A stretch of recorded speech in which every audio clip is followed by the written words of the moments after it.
Jam your beautiful hands together for Jesus. Have your seat. Amen. Once again, you are welcome to the last Sunday of this great month of July. Amen. Amen. Even though the midst of the season is rounding up, but for you it's just beginning. Amen. Amen. I said for you it's just what? Beginning. Amen. All through this month we've been treating the topic walking in financial dominion, and today is part 4 of it. Amen. And today also equals our covenant day of healing banquet. Amen. For somebody here, the word of God is going forth. It shall be strange healing in your body. And in case you are standing in the gap for anyone, wherever they are, the Bible says He sent His word. He sent. His word is a spirit. His word does not is a spirit, and His word does not know distance. Why? Because the word of God is spirit. John 6:63 is spirit. Spirits don't know distance. There is no distance in the realm of the spirit. The same thing to the word of God, there is no distance. Wherever that person is, you are standing in the gap. In the name of Jesus Christ, they shall be strengthened in their body. Amen. And before the end of this service, they shall text you to let you know that their health is perfected. In the precious name of Jesus Christ. So today is part 4 of the topic, walking in financial dominion. You shall dominate financially. Amen. I said you shall dominate financially. Amen. In the first Sunday, we talked about the platform of having an affection for God when it comes to financial dominance. And on the second Sunday, we talked about the platform of the covenants. And on the third Sunday, we talked about the platform of wisdom, and I dwelt so much on divine ideas. And on this Sunday, we are dwelling on the platform of the prophetic. Tell your neighbor the prophetic. Tell your neighbor the prophetic. And this ministry is a prophetic ministry. Amen. We've got a prophet over this great assembly, this great ministry, Bishop David Oyedepo. And every other sons of the prophet, including you, tell your neighbor, including you. Including you, you are a son of the prophet. You are a daughter of the prophet. Amen. So as it happens to the prophet, the sick man, the undertaker of this great commission, as it happens to him, it happens to us. Amen. Amen. But remember that God will not bless you or I beyond our commitment to the promotion of the kingdom of God. God will not bless an individual beyond his or her commitment to the promotion of the kingdom of God. Your capacity to give will determine your capacity to receive. Until your tank of giving is full, your tank of receiving may never be full. The Bible speaking in Luke 6:38, it says, at this point I want to paint a picture of receiving to you. Because I believe when you understand the picture of receiving, it helps to boost your capacity to giving. When you understand it, then you'll be able to boost your picture of receiving, your capacity to receive. The Bible speaking in Luke 6:38, it says what? Give. Tell your neighbor, give. It says give, and it shall be given unto you. Now, understand the measures. It says give. The first part is what? Give. And the second part is what? Receive. So, until your capacity to give is extended, your capacity to receive cannot be extended. It says give on one capacity. The other aspect, it says receive. Give, and it shall be given unto you. Number 1, tell your neighbor number 1. Good measure. Number 2, press down. Number 3, shaking together. And the fourth one, the fourth dimension, which I will come into again, it says that what? Running over. Shall men do what? Give unto your bosom. Now it gives us an understanding of the principle of capacity. It says the measure that you meet with that, it shall be measured back unto you. Meaning the capacity to which you give will determine the capacity to which you will receive. So, if your giving is good measure, what capacity do you receive? Good measure. If your giving is pressed down, what capacity do you receive? Pressed down. If your giving is shaking together, what capacity do you receive? Shaking together. The Bible speaking in Matthew 13 verse 8. Now, Matthew 13 verse 8 also gives us an understanding of the receiving dimension of your giving. Let's read Matthew 13 8 together. 1, 2, go. It says, all that fell. I can't hear any church this morning. All that fell into the ground.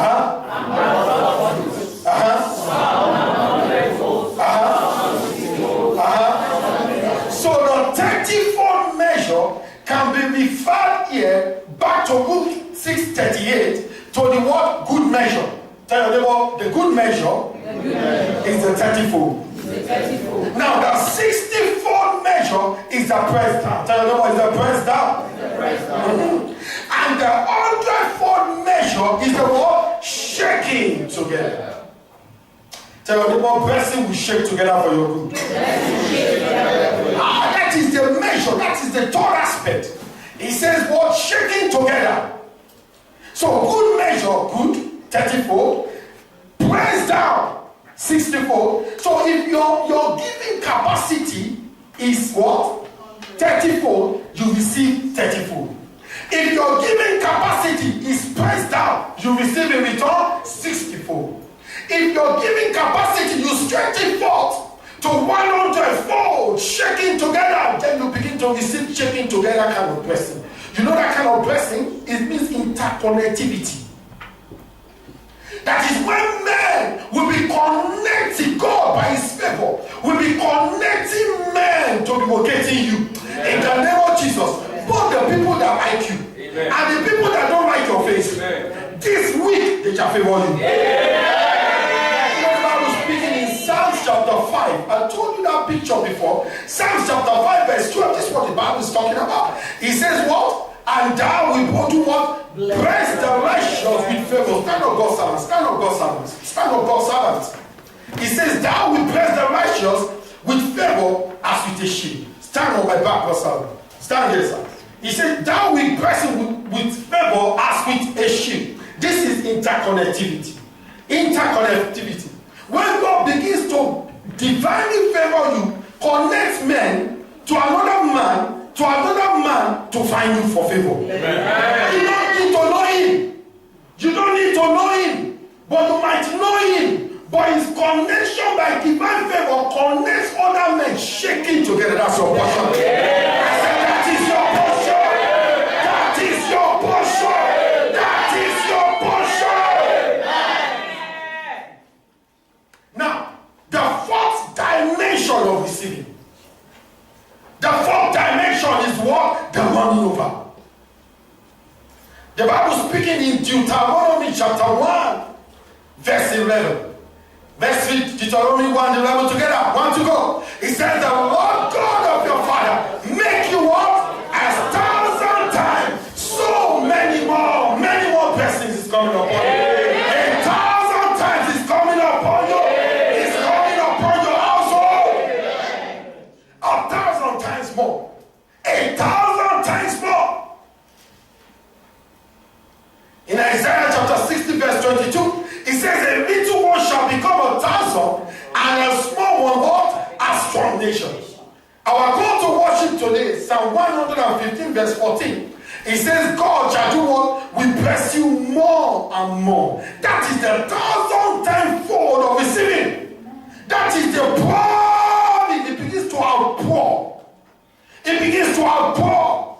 When the water comes up inside the cup, it gets to the land, it begins to outpour. That is your portion.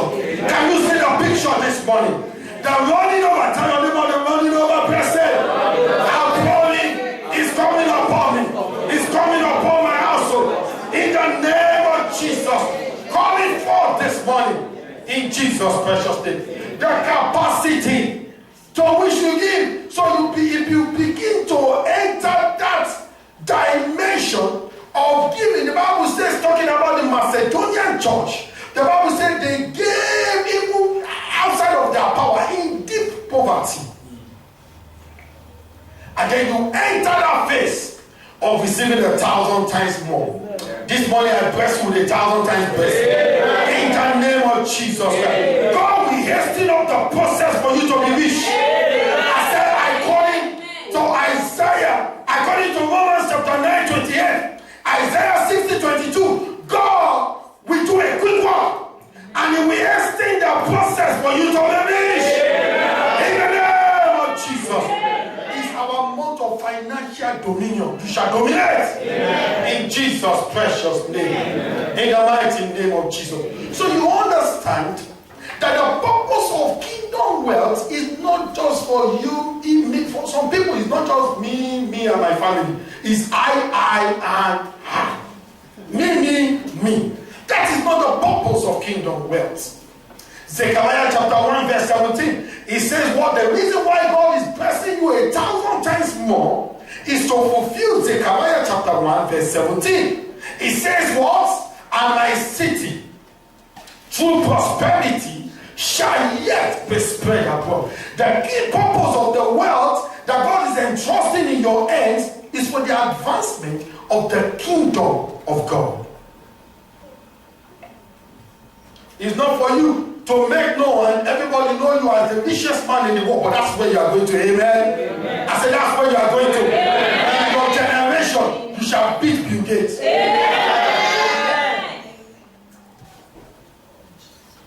The purpose of kingdom wealth is to advance the kingdom of God. Number one, that's the primary purpose. We dwelt on this 2 Sundays ago. To advance the kingdom of God and also to advance the cause of humanity, to help the poor, to build orphanages, to help the widows.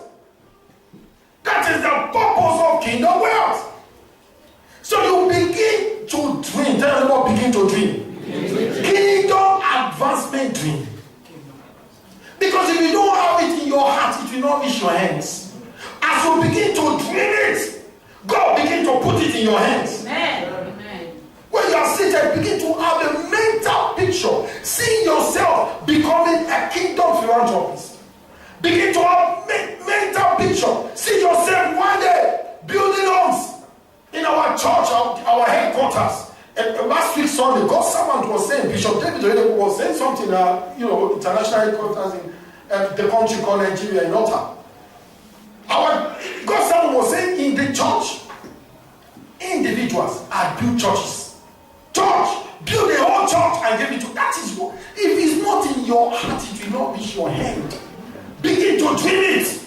That one day I will build homes, I will build orphanages, I will build schools. And God shall bring it to pass. Amen. Now, what are the other benefits of giving? What are the other benefits of giving? Number one, your giving spiritually secures your health. Tell them what you're giving. Spiritually secures your health. The Bible speaking in John chapter 15, verse 1 and 2. John 15, 1 and 2. He says, what? I am what? The true vine. And my Father is what? The husbandman. Every branch in me that beareth no fruit, he does what? He take away. And every branch that beareth fruit, he does what? He purges, that he may bring forth much fruit. So when you are a giver, God purges you. He refines your system. Why will God want you to be? Why will God want you to die? Why? He wants you more on this earth to fulfill his agenda. Somebody was saying, I was saying last week Sunday, that the power of the book, if you check your Bible, Matthew 24, everything there has been fulfilled. So why has Jesus not come back? But there's one thing that's not yet been fulfilled. There are still some people and places on this earth that have not heard about salvation. That have not even heard about Jesus Christ. Even in this modern age, you'll be surprised. Yes. You'll be surprised. There are people places they've not heard about Jesus. So how will Jesus? Because if Jesus comes back, Satan will come forward and say, you didn't fulfill your word. You didn't fulfill your word. You are a liar. You didn't fulfill your word. But every word of scripture will be fulfilled. God is not going to use angels. He's going to use you and I, put resources in our hands to propagate the gospel. Psalm 41. Psalm 41, 1 to 3. Psalm 41. 1 to 3. He said, blessed is he that considereth the poor. He says, God will do what? Church, I can't hear you. In the time of, he says, he will do what? Preserve him. And he will do what? So God will keep you alive. He said, he shall be what? Blessed upon the heart. And thou will not deliver him to the will of his enemy. He said, God will do what? Strengthen him.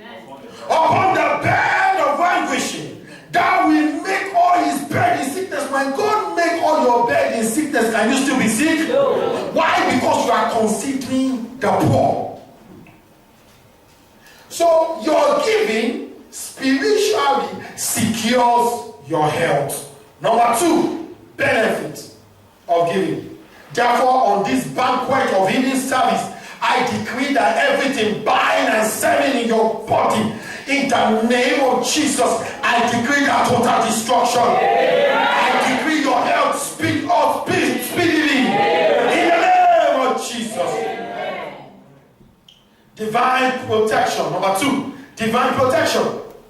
Benefit of giving. Job chapter 1 verse 10. Talking about Job. The Bible says, Job chapter 1 verse 10. Satan even was given a testimony. Can you imagine? God blessed Job so much that Satan was giving a testimony on behalf of Job. Your enemy will share your testimony. I said this week, your enemy will share your testimony. They will share your testimony. They will share your testimony. That is when your testimony, as Bishop Abioye says, that is when your testimony becomes a clear testimony. That is a testimony that cannot be mistaken. It's evident. You can't hide it. That shall be your portion this week. In the name of Jesus. Amen. Satan shared his testimony. And Satan said, hast thou not made an edge about Job and about his house and about all that he hath on every side, both at home and in the country, in the field? You have built an edge around him. Divine protection. But why? Why did God build an edge around Job? Job 29, 12 to 17. The Bible speaking, this was the secret of Job. He said what? I delivered the poor that did what? And the what? And if thou art none to help him. 13. He said the person that was ready to perish came upon him. Why? I caused the widow's heart to sing. You might be saying, yeah, but there are no widows in UK. Are there no widows in Africa? Can't you set up a foundation to feed widows in Africa? That was the secret of Job. And then God built an edge around him, not just him, but everything that concerns him. You see, I tell people, I said, you're in the UK, when anything happens to any of your siblings, wherever you're coming from, Africa or America or Canada, wherever they are, it affects you. So you see what is happening here? God, your giving does not just secures your own protection, but anyone that is connected to you, wherever they are, the same edge of fire surrounds them. Yes. What does your giving bring again? What does your giving bring again? Let's read Psalm 20, 1 to 3. I want to bless you this morning. Psalm 20, 1 to 3. Psalm 20, 1 to 3. May God hear you in the day of trouble. Yeah. May the name of the God of Jacob defend you. Yeah. May he send you help from his sanctuary. Yeah. And strengthen you out of Zion. Yeah. May he remember all your offerings, all your giving and sacrificing. Yeah. In the name of Jesus. This week shall be your week of divine remembrance. God will remember you this week. For everyone that is coming on Saturday to minister and sow seed and to give, to go out and witness salvation for Christ. Yesterday we had 7 people that gave their life to Christ. For everyone that is going out to witness on behalf of Jesus, I decree this week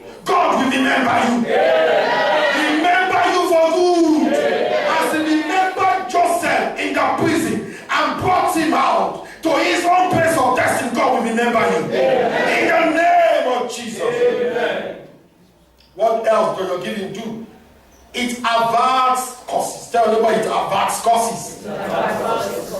Genesis chapter 8, verse 20 to 22. God caused the earth and opened the windows, poured river, rain, and then he destroyed the whole earth.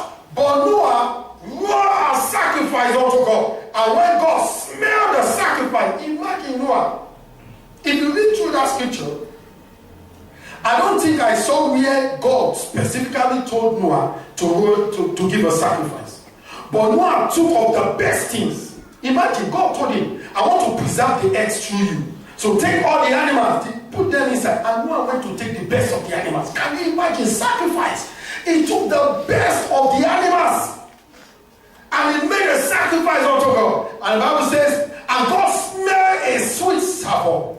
And God said in his heart, I will not again cause the earth anymore for man's sake. Therefore, every form of generational curses that has been troubling you, troubling your destiny, troubling your family, today I decree such curses are averted. Concerning you, they are averted. On your behalf of your generation, every form of generational curse, I stand on the shoulder of Bishop David Oyedepo, and I decree such curses are averted. The curses are broken. In the name of Jesus. Every curse that pursued you to UK, that said you will not move forward, I decree they are averted.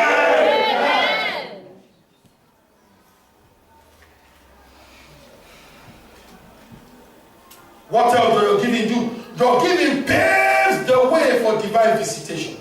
Genesis chapter 18, 1 to 10. Time will not permit us to go into the full scripture, but when you go read it, Genesis 18, 1 to 10. God was passing.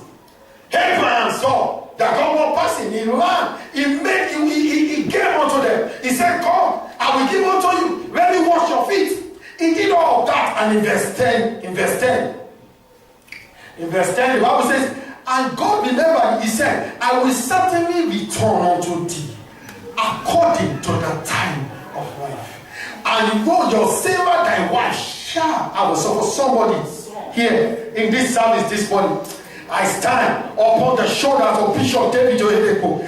I decree God shall return unto you. In the name of Jesus, he shall give you a son. In the name of Jesus, God will give you a son. I decree your womb is open. Whosoever you are standing on their behalf, their womb is open.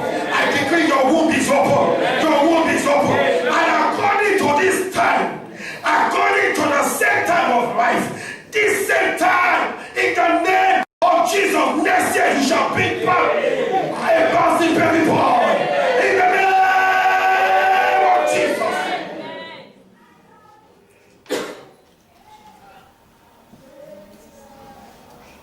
What does your giving do? Your giving brings you to the realm of divine influence. 2 Kings chapter 4, verse 13. The Bible gives us a testimony of the prophet was always coming. 2 Kings chapter 4. If you take it from verse 8 to 17, the prophet was always coming, passing by. And a great woman, the Bible says a great woman, he told the husband, he said, every time I perceive that this man is a man of God, let's build a house for him. So they built a house for him. So every time he passes, the prophet passes by, they put him in the house. And Elisha called. He called his servant in verse 13. He said, and it fell on a day that Elisha passed. And he said unto him, say now unto her. He said, what shall we do for this woman? He said, behold, thou hast been careful for us with all this care. He said, what is to be done for thee? Wouldest thou be spoken for to the king or to the captain of the host? That is what your giving does. Your giving takes you to the realm of influence. It brings you, the Bible says, the gift of a man, bring him before great men. You start from today, you shall start standing in front of great men. Yeah. No one be too critical concerning you. Yeah. It brings you to the realm of influence, to the realm of power, authority. Opens the door of influence unto you. I share the testimony again. I went to see God's servant, our zonal pastor over Scotland. I went to see him and said, God's servant, I've come to see you. And what me and my wife had packaged as a sacrifice, as an offering unto God's servant, we went and we gave it to him. He said, kneel down. I knelt down. He made his hand. He said, I decree in the name of Jesus, as somebody is receiving it this morning, because such as I have, I give unto you. It was given unto me, and I give it unto you. That in the name of Jesus, men will go out of their convenience to bring to pass the fulfillment of the vision of God concerning you. Somebody is not receiving it. I said, men shall go out of their way to bring to pass God's promises concerning you. I didn't know what was going to happen. The very next week, I got to my office because I report to the head of group services. He went out of his way. He told me, he said, I have spoken to men, to people of authority in this bank. I'll put this exact word. He said, I have put my name on the line for your sake. I didn't know what was happening. Your giving will bring you to the realm of faith. Amen. What other thing that your giving does? Your giving engenders fruitfulness. John 15 verse 2. He said, I will report him to bring much fruit. He brings fruitfulness. Exodus 23:25. He said, when you serve God, serve him. He said, none of you shall be barren when you serve God. Amen. I have a friend. He's a consultant in Manchester. He's a very good friend of mine. Child of God. This servant of God is a doctor. But like I told you many times, anyone that serves God is what? A servant of God. You don't have to be a pastor to be a servant. Anyone that serves God is a servant of God. Him and the wife were trusting God for the fruit of the womb. And he saw the scripture in 2 Samuel. He saw the scripture, I'll give it to you. In 2 Samuel 24 to 25. He stood upon this, because there was a curse upon the land. And David made a sacrifice unto God. And God stopped the curse. Stopped, the destruction. And him and the wife, they were a sacrifice unto God. I tell you, God opened the womb of the wife. This was his testimony. What does your giving do? Your giving brings you into generational blessings. We've talked about this throughout the month. Genesis 22, 15 to 18. Abraham sacrificed his son. And God swore a generational blessing upon Abraham. We also see that in Acts chapter 10, 1 to 5. Acts chapter 10, 1 to 5. Because of the giving of a man called Cornelius, God brought the salvation package unto the Gentiles through Cornelius. And Cornelius entered the Bible hall of fame. It was through the family of Cornelius that you and I were enjoying salvation. You and I. Connected us. He started our movement through Cornelius. God answered his giving and his prayers. The next one, what does your giving do? Psalm 45 verse 12. Psalm 45 verse 12. Your giving confers favor. Tell everyone it confers favor. He says, and the daughter of Tyre shall be there with a gift. Even the least among thee shall entreat thy favor. Your giving opens supernatural doors of favor unto you. Your giving, it creates opportunities of divine favor unto you. And the Bible says the gift of the man bring you before great men. Your giving are spiritual keys that open invisible doors of blessing to you. They are spiritual keys that open invisible doors of blessing to you. What does your giving do? You see, you need to understand, because someone has said it last year, he painted this picture to us, Bishop David Abioye. You see, God loves every one of us, irrespective of who we are. Amen? God loves us, whether we are good or we are bad, it doesn't matter. God loves us the same. We are all equally love of God the same. But God does not like us the same. The degree of our likeness differs. That is why one Christian that is born again, child of God, you see there is a difference between another one. Because what the degree of our likeness is not the same. You understand what I'm saying now? The Bible says in Deuteronomy 28, what does it say? It says, if you will hearken diligently to the voice of God, you will do what? It will do what? But that means it will do what? He said, it shall come to pass if you hearken diligently to the voice of God. He says, I will command this blessing if you do what? So it's conditional. Tell them what it is what? Conditional. That's the meaning of that. God loves you irrespective of who you are. But our likeness differs.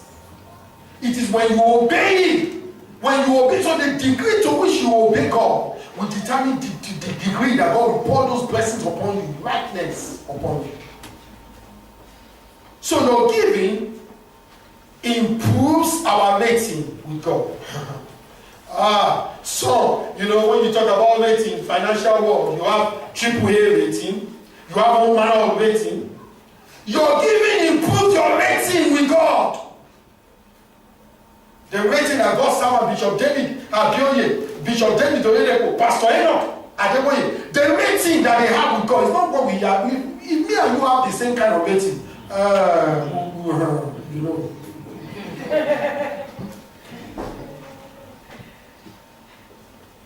So you can't be liked by God and not reflect the blessings of God. You can't be liked by God and not reflect the blessings of God. So this takes us to the final platform for this month. Talking about financial dominance, the prophetic platform. Hosea chapter 12 verse 16. It says, and by a prophet, God brought Israel out of Egypt, and by a prophet was he preserved. 2 Chronicles 20 verse 20. It says, believe in the Lord your God, so shall ye be what? I can't hear you church this morning. He says, believe in his prophet, so shall ye prosper. So your prosperity, my prosperity, is linked to the servant of God. Amen. Amen. Whether you like it or not, our prosperity is linked to the prophet of God. So who are prophets? Number one. Who are prophets? Number one. Prophets are agents of prosperity. 1 Kings chapter 17, 5 to 15. It paints the picture of a woman. She had just the widow of Zarephath, had just the last meal to eat. The prophet of God saw him. He said, give it to me first. Make for me first. And she obeyed God's servant. And our cruise of oil never run dry. Your cruise of oil, your bank account will never run dry again. In the name of Jesus. Amen. Number two, who are prophets? Prophets are agents of divine helps. Ezra chapter 4 verse 25 to 26. The people of God were pleading. The opposition came to stop it. But in Ezra chapter 5 verse 1 to 5, the prophets of God were prophesying and they were building. They were prophesying and they were building. Prophets are agents of divine help. Today, you are divinely helped of God. Amen. In the name of Jesus. Number three, who are prophets? Prophets are agents of supernatural breakthrough. 2 Kings chapter 7. 2 Kings chapter 7 verse 1. Give paints a picture unto us, make us understand. There was a siege in the land, there was famine, there was no way out, and the prophet of God came on the scene. Then Elijah said, hear ye the word of the Lord. Thus saith the Lord, tomorrow about this time, tell them about this time, a measure of flour shall be for a shekel, and 2 measures of barley for a shekel in the gate of Samaria. And the minister of finance, that thought he knows better than the prophet of God, he said, even if God make the windows of heaven, how can this thing be? And the prophet of God said, with your eyes you shall see it, but you will not taste of it. I decree by this time tomorrow, you will sing a new song. In the name of Jesus, every siege against your destiny is broken. I decree supernatural breakthrough for you. In the name of Jesus. We've got 4 more days to the end of the midst of the year. 4 more days to the end of the month of July. 4 more days.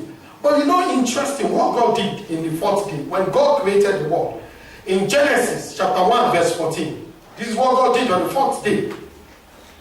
The Bible says, and God said, may there be what? Lights in the firmament of the heaven to divide the day from the night. And may there be for what? Signs and for seasons and for days and for years. Verse 15.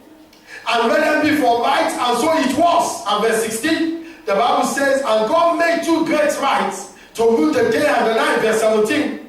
And the Bible says, God sent them in the firmament of the heaven to give light upon the earth. Verse 18. And God saw that it was good. Verse 19. And the evening and the morning were the fourth day. The fourth day, God created light for signs and for seasons. This is really 4 days. Standing upon the word of God, I decree there shall be days of signs and wonders for you. For you, there shall be signs and wonders. For your household, signs and wonders. In the name of Jesus. When you go back home, take time to study Isaiah chapter 60. Isaiah chapter 61 to 13. If I'm you, I'll read it one to the end. Isaiah 61 to the end. If I'm you, I will sit down and meditate on it. Time will not permit me to go into the depth of this. The fourth day, God created light. Isaiah chapter 60 verse 1 says, arise, for your light has come. And he started prophesying the things that will begin to happen. Your gates shall be opened continually. Men shall come unto you. Gentiles shall come unto you. Those are the things you will be seeing in the next 4 days. Amen. In the name of Jesus. Amen. Who are prophets? Prophets are agents of divine opportunity. 2 Kings chapter 7 verse 4. The 4 leprous men, they stood and they said, if we dwell in this place, nothing will die. If we go back to the city, there is famine, we will die. He said, rather, let us go to the camp of Samaria. But you see, before that happened, the man of God has prophesied. So when they went to Samaria, it appears that it was an opposition. But it appears as an opposition, but every opposition for a covenant child of God is an opportunity. Therefore, in the name of Jesus, I decree you are moving to your opportunity. In this remaining 4 days, you are swimming in divine opportunity. God will open divine opportunities unto you. In the name of Jesus.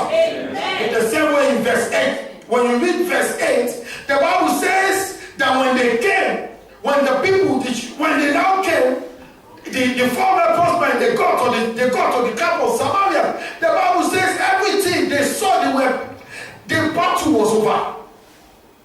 They carried silver, they carried raiment, they carried everything. They did not need to fight. That was divine favor. Favor gives unto you what you did not labor for.